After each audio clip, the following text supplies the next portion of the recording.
आप सबका अपने YouTube चैनल पे स्वागत करता हूँ। जे आज यहाँ पे आने का सबसे मुख्य कारण है कि आज एसएससी ने एसएससी सीपीओ का वैकेंसी जारी किया है। एसएससी सीपीओ जो कि मोस्ट अवेटेड वैकेंसी है, जिसको आज एसएससी ने जारी कर दिया है। इसके विषय में कल एक नोटिफिकेशन एसएससी के द्वारा जारी किया गया था कि इस वैकेंसी को 22 तारीख से ये किया जाएगा, और उसने ऐसा ही किया है। लेकिन आज नोटिफिकेशन उसने जारी किया है और date of submission of online application जो है स्टार्ट जो कि किया जाएगा 22 तारीख से स्टार्ट किया जाएगा, और लास्ट डेट जो होगी 15 तारीख होगी। 15/8/2023 इसकी लास्ट डेट है फॉर्म फिलअप करने की। तो आप इस चीज़ को याद रखें कि सब 22 तारीख से ये फॉर्म फिलअप होगा।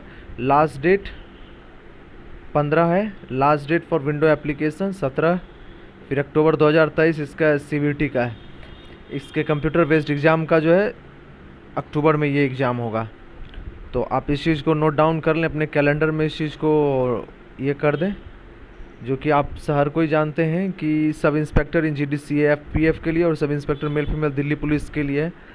तो वैकेंसी एक्चुअली कम है लेकिन अच्छी खासी वैकेंसी है। तो जो कि टेंटेटिव वैकेंसी है, सबसे पहले देखते हैं सब इंस्पेक्टर इन दिल्ली पुलिस का मेल के लिए जो देख रहे हैं। यूआर का 39 वैकेंसी दिया गया है।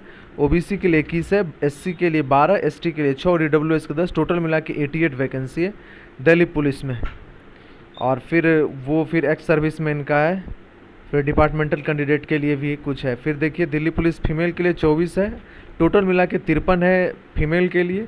और फिर सीएपीएफ जिसमें BSF, CISF, CRPF, ITBP, SSB आते हैं, वो टोटल मिला के यहाँ पे सारा का सारा वैकेंसी का यहाँ पे काउंटिंग दिया गया है, जो कि लास्टली 1714 वैकेंसी टोटल दिया गया है। सीआईएसएफ में इस बार अच्छी खासी वैकेंसी 231 देखने को मिली है, जो पिछले साल केवल 7 वैकेंसी थी।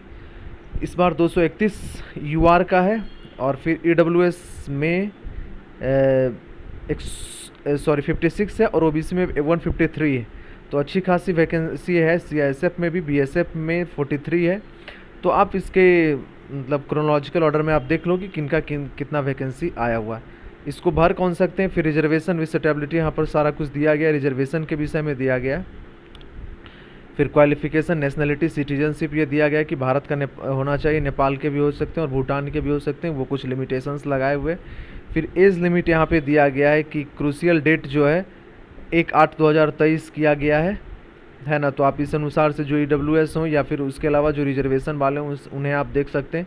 एससी एसटी के लिए 5 साल का रिलैक्सेशन, ओबीसी के लिए 3 साल का दिया गया। तो आप इस चीज़ को भी देख सकते हैं। तो आगे जो जानने लायक चीज़ें हैं वो और क्या हो सकते हैं, उन चीज़ों के विषय में हम लोग देखते हैं आगे। आप ओबीसी और ईडब्ल्यूएस जो जिनका मतलब क्रूशियल डेट है, उन चीज़ों से रिलेटेड आप नोटिफिकेशन को पक्का एक बार देखना, क्योंकि इस बार सीपीओ में क्या हो रहा है ना कि बिहार में कुछ जगहों पे लाइक मुजफ्फरपुर जैसे जगहों पे कुछ बच्चों का हो जा रहा है और कुछ बच्चों के क्रूशियल डेट के कारण उन्हें रोक दिया जा रहा है। तो आप इस चीज़ को थोड़ा सा ध्यान लगाना और मतलब उस अनुसार से अपना सर्टिफिकेट को तैयार करवाने की कोशिश करना है ना। बिकॉज बहुत ही ज़्यादा इस बार प्रॉब्लम बिहार में कुछ जगह बच्चों को हुआ है। तो सेंट्रल जोन में देख सकते हैं ये सारा कुछ है, ये तो सारा जोन वाइज डिवाइडेड। तो सबसे बड़ा वो सर्टिफिकेट का, क्योंकि सर्टिफिकेट नहीं होने पे क्या होता है ना कि यार आपकी पूरी मेहनत वहाँ पे बर्बाद हो जाती है कि मतलब क्या कैसे हो गया ये सारा कुछ। तो देख सकते हैं कि इसका जो एग्ज़ाम है सीबीटी का पेपर 1 का जो है 50 क्वेश्चन आपको देखने को मिलेंगे। 50 क्वेश्चन आपको देखने को मिलेंगे जनरल इंटेलिजेंस एंड रीजनिंग का, जो पहले की तरह इसमें कोई बदलाव नहीं किया गया। 50 मार्क्स कैरी करते हैं। जनरल नॉलेज 50 का तो 50 मार्क्स, मैथ्स 50 और इंग्लिश 50, हर एक कोई 50-50 इस चीज़ को मार्क्स कैरी करता है और 2 घंटे आपको समय मिलते हैं। तो ये पेपर 1 का। फिर इसके बाद फिजिकल होता है। उसके बाद पेपर 2 केवल इंग्लिश का 200 मार्क्स का होता है। इस एसएससी ने सीजीएल, सीएचएसएल, एमटीएस हर किसी में एग्जाम के पैटर्न को चेंज किया, लेकिन इसमें उसी की तरह रहने दिया है। तो इंग्लिश लैंग्वेज और कॉम्प्रिहेंशन जो होता है पेपर 2 में 200 मार्क्स का होता है, मैक्सिमम 200 मार्क्स होता है। और जो टाइम ड्यूरेशन दिया जाता है वो 2 घंटे का दिया जाता है। तो आप इस चीज़ को याद रखें। इसका सबसे मेन जो होता है पेपर 1 निकालने के बाद जब आप फिजिकल के लिए जाते हो तो वो आपके लिए बहुत ही इंपॉर्टेंट होता है उसे निकालना। जो ये फिर पूरा सिलेबस दिया गया, तो आप सिलेबस को एक बार अच्छे से देख सकते हो। तो सिलेबस में क्या बदलाव हुआ है, ऐसा कुछ तो दिख नहीं रहा है कि हाँ उसमें कुछ बदलाव हुआ है। तो हाँ, जो इसमें पीएसटी की चर्चा है, कैटेगरी ऑफ मतलब इसमें जो है मेल का जो 170 हाइट होना चाहिए, 80 अनएक्सपेंडेड आपका चेस्ट होना चाहिए, बिना फुला हुआ 80, और फुलाने के बाद आपका 85 का चेस्ट होना चाहिए। तो आप उस चीज़ से रिलेटेड हर किसी का देख सकते हो। फिर वेट, ये सब तो खैर बाद की चीज़ें, जब आप फिजिकल पीटी मतलब पीटी निकाल के जाते हो तो आपको 100 मीटर 16 सेकेंड में पूरा करना है, फिर 1.6 किलोमीटर आपको 6.5 मिनट में पूरा करना है, लॉन्ग जंप 3.65 मीटर 3 चांस में, हाई जंप 1.2 मीटर लगभग 4 फीट के करीब 3 चांस में आपको पूरा करना है, शॉर्ट पुट आपको 16 एलबीएस का जो है 4.5 मीटर फेंकना है 3 चांस में। और फिर फीमेल के लिए जो है 100 मीटर 18 सेकेंड में, 800 मीटर 4 मिनट में, ये सारा फिजिकल का क्राइटेरिया है, तो आप उस चीज़ को भी देख सकते हो। फिर मेडिकल जो हो जाता है, आई साइट आपका 6/9 और 6/6 ही एक्सेप्टेड है, तो इस चीज़ का फिर देख सकते हो। तो ओवरऑल मैं यही बताना चाहता हूँ कि आज एसएससी सीपीओ ने फिर आपको जो मिल लगेगा ये Aadhaar card, voter ID, driving licence, जो दिल्ली पुलिस के लिए अप्लाई करना चाहते हैं उन्हें ड्राइविंग लाइसेंस की ज़रूरत पड़ती है। आपको कोई ना कोई मतलब आईडी होना चाहिए, लेकिन ड्राइविंग लाइसेंस आपको मस्ट है दिल्ली पुलिस में जाने के लिए, तो आपको ये होना मस्ट है। तो आप ड्राइविंग लाइसेंस बना होना चाहिए, तो तभी जाके आप दिल्ली पुलिस के लिए आप एलिजिबल हो, अदरवाइज नहीं हो। ठीक है ना। तो मैं ये तो मिनिमम क्वालिफाइंग मार्क्स है कि यूआर आप 30%, ईडब्ल्यूएस 25% और अदर कैटेगरी के लिए 20% डिमांड करता है। ये तो इसे हर कोई कर लेते हैं, बाकी जो कट ऑफ निकलता है मेनली उस पर डिपेंड करता है। फिर इसके बाद जो है टाइप ऑफ मैल प्रैक्टिसेस, खैर ये सब उतना जानकारी की नहीं है, लेकिन आपको इन चीज़ों को भी ध्यान से देख लेना है, ताकि किसी भी प्रकार का आपका मेहनत किसी भी प्रकार से विफल ना हो, क्योंकि आप पूरी तरह से मेहनत करके जाते हो और आफ्टर फाइनली आप कुछ चीज़ में ऐसा कुछ हो जाता है कि आप उसमें छट जाते हो, तो वो दिक्कत होता है। ये देखिए प्रोसीजर जो है फिलिंग करने का, आपको 1 टाइम रजिस्ट्रेशन एसएससी के पोर्टल पे करना है। जिनका रजिस्ट्रेशन हो चुका है वो उनका तो हो ही चुका है।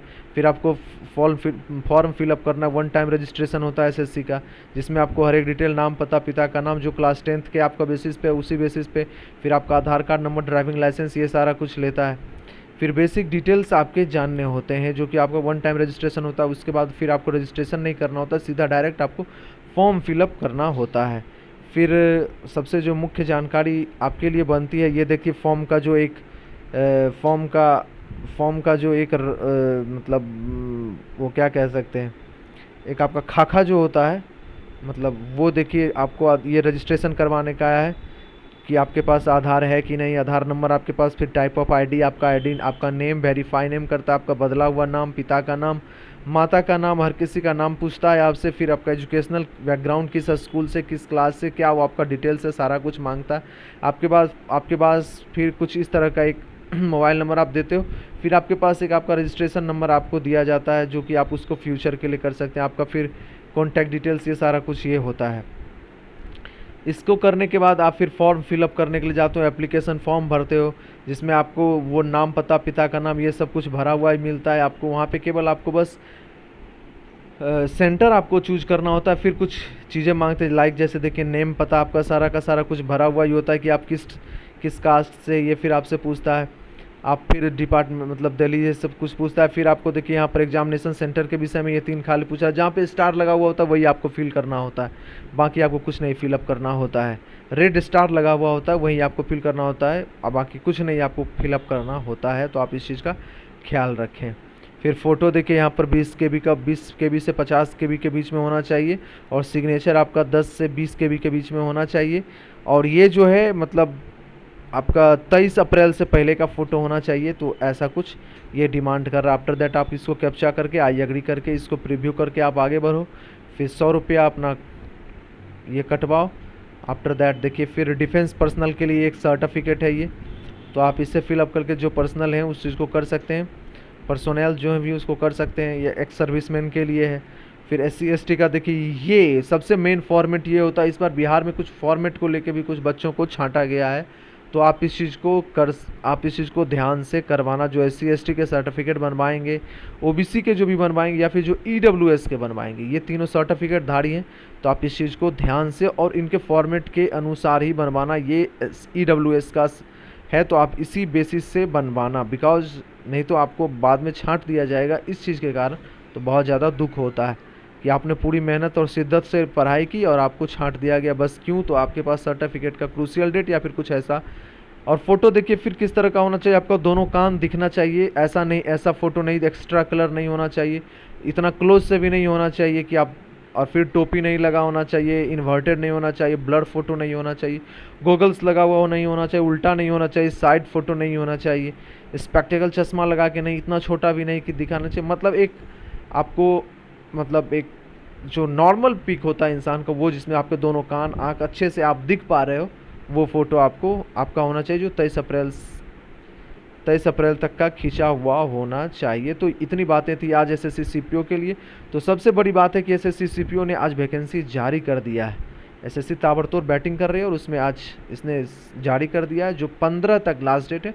तो आप इस चीज़ को, फॉर्म को समय पर भर लेना, अदरवाइज बहुत ही प्रॉब्लम होती है लास्ट टाइम पे। तो चलिए फिर मिलते हैं अगले वीडियो में, और एग्ज़ाम जो है अक्टूबर में है। चलिए फिर मिलते हैं आपको अगले वीडियो में, तब तक के लिए थैंक यू सो मच। जय हिंद, जय भारत।